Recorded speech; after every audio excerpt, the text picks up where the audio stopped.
Buenos dias, good morning. This is Andrew giving you an update.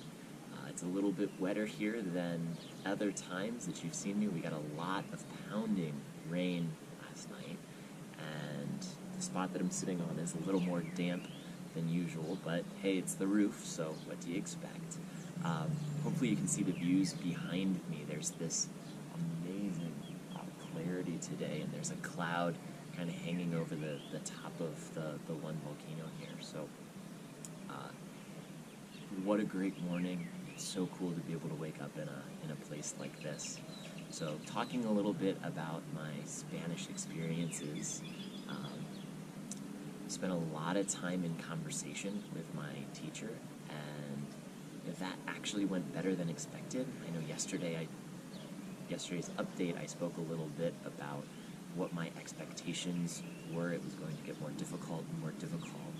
This was actually a little easier than expected.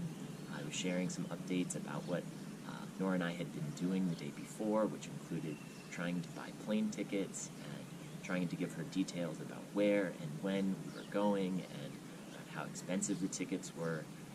Gave me a great chance to get to use lots of different numbers and time and talk about how expensive they were.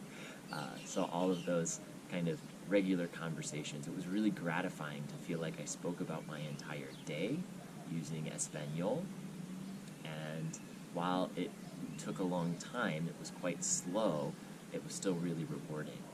The most rewarding part of conversation, though, was learning a little bit more about San Pedro and the fact that the primary language spoken here isn't even Espanol or English. It's an old ancient Mayan language called Tzutujil.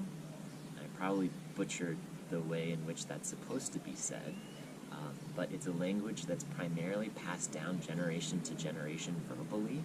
So parents will speak Tzutujil at home to their kids, and then the kids will learn Spanish in school. So I find that really fascinating. It's an important part of their culture and tradition. Here in Guatemala, they have 22 different Mayan languages, and there's actually a different one spoken at different cities around the lake.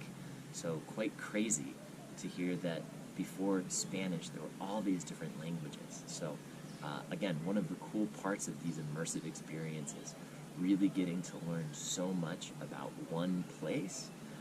And this is all in addition to the reflexive verbs that I learned about.